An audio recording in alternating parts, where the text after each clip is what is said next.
Introduction. Why are you looking at the clock, Vijay? I am trying to make out the angle made by the hands of the clock, uncle. I see. So what angle do they make, Vijay? They make a right angle, uncle. Great. Can you also comment on the shape of the clock, Vijay? Sure. The clock had 6 sides and it's a hexagon. Wonderful, Vijay. You have learnt your geometry well. Children, in this lesson, you will learn the basics of geometry, line segments, lines, and rays. Rahul perfects his aim by throwing darts at the dartboard. Here is one such dart. Let us remove it. What do we observe? The dart has left a mark on the dartboard. The mark is called a point. A point has no dimensions. It has no length, breadth, or height. Let us remove another dart to reveal another point. We name the 2 points A and B. We now join the 2 points. We get the line segment AB. A line segment has a definite length. It has 2 endpoints. Can we draw another line segment between 2 points A and B? No. Only one line segment can be drawn between any 2 given points. Look at this thin strip of rubber. Let us nail it to the wall and name the point C. The other end of the rubber is free. Let us stretch it. First a little, then a little more, and then some more. What we get is a ray. A ray has only one end point. It can be stretched in the opposite direction infinitely. Let us now remove the nail and stretch the rubber in other direction. We now have a line. A line has no end points. It can be stretched in either direction infinitely. Polygons.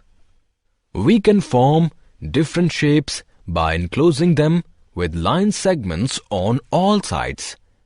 Such closed figures are known as polygons. Polygons have different names depending upon the number of line segments they use. Here we look at the following types of polygons. They are triangle, quadrilateral, pentagon, hexagon, heptagon, octagon, nonagon, and decagon. Now we will learn more about each polygon one by one in details. We take 3 pieces of plastic and join them to form a towel hanger. We have created a triangle. A triangle is a polygon made up of 3 line segments. It is the smallest polygon possible.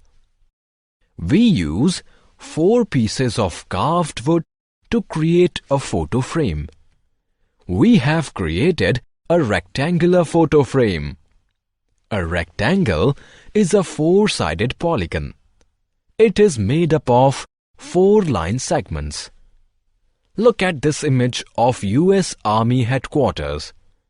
It is known as pentagon, as it has 5 sides. A 5-sided polygon is called a pentagon. Here is a clock. Let us provide its borders. We have a border of 6 line segments for the clock. A hexagon is a polygon made up of 6 line segments. Let us create a wall hanging using 7 straws. The rainbow wall hanging with 7 line segments is ready.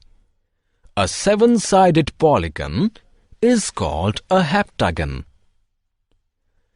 This is the image of the ceiling of a chapel in Germany.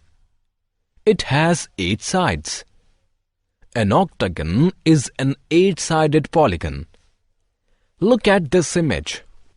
It is the Baha'is' house of worship. All Baha'is' house of worship have 9 sides. A nonagon is a polygon made up of 9 line segments. Here is an old $5 coin from Hong Kong. It has 10 sides. A polygon with 10 sides is called a decagon. Angles. Any 2 adjacent sides of a polygon form an angle between them. An angle is the space between 2 lines, line segments, or rays that move away from one another from a common point. The measure of an angle is specified in degrees. Let us take a look at 3 types of angles. They are right angle, acute angle, and obtuse angle. Now we will learn them one by one in details. Look at this scene. In this, a ladder is standing with the wall. Let us look at 3 angles. First, the angle which the wall makes with the ground. Second, the angle which the ladder makes with the wall. Third, the angle which the ladder makes with the ground. Let us begin with the angle that the wall makes with the ground. The ground acts as the base and the wall as the vertical line. The angle is L-shaped. It is a right angle and its measure is 90 degrees. Now consider the angle that the ladder makes with the wall. We take the wall as the base.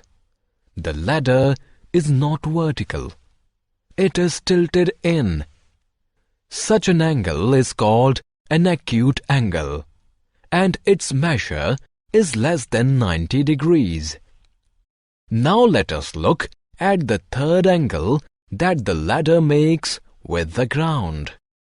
We take the ground as the base. The ladder is not vertical.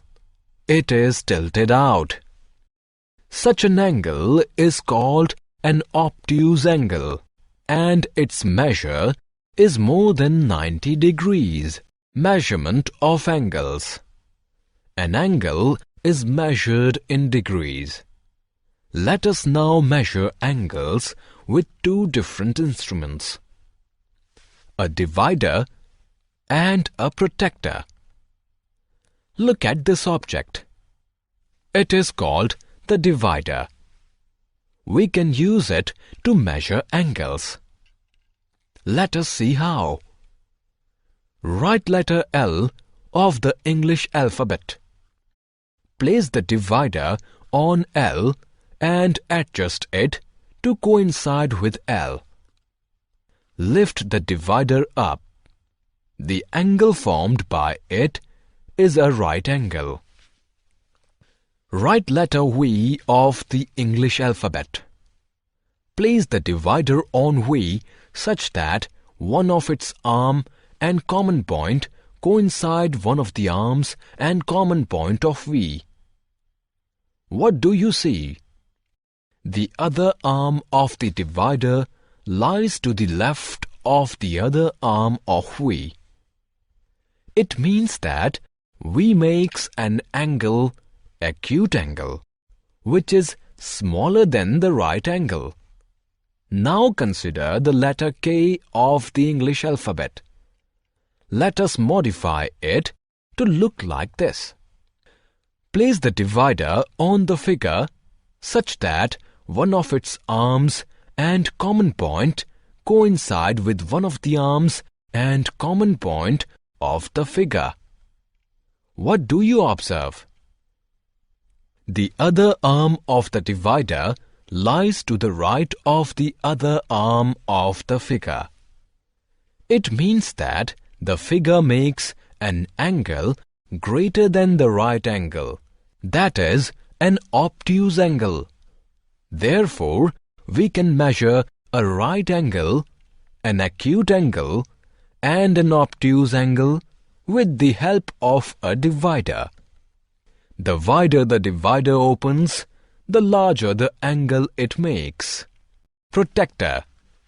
Protractor is a semicircular geometric instrument. It has degrees marked on it from 0 to 180. Let us measure the angles made by the hands of a clock with the help of a protractor. This clock shows the time as 3. The long hand of the clock is on 12 and the short hand is on 3. Place the protractor on the short hand of the clock. The horizontal line at the bottom of the protractor must coincide with it. The midpoint of the protractor must rest on the common point where the long and short hands of the clock meet. Read the inner marking of the protractor on which the long hand rests. It is 90 degrees. Therefore, 3 o'clock makes a right angle. This clock shows 20 past 6. The long hand of the clock is on 4 and the short hand is on 6. Place the protractor on the short hand of the clock. Read the inner marking of the protractor on which the long hand rests. It is 60 degrees. Therefore, the time 20 past 6 makes an acute angle. The time is 10 past 9 by this clock. The long hand of the clock is on 2 and the short hand is on 9. Place the protractor on the short hand of the clock. Read the outer marking of the protractor on which the long hand rests. It is 150 degrees. Therefore, the time 10 past 9 makes an obtuse angle. The angles made by the hands of a clock can be worked out without the help of a protractor, because space between any two numbers measures 30 degrees. By this logic, we can measure 3 o'clock as 30 degrees multiplied by 3 is equal to 90 degrees. 20 past 6 as 30 degrees into 2 is equal to 60 degrees. And 10 past 9 as 30 degrees multiplied by 5 is equal to 150 degrees. Summary.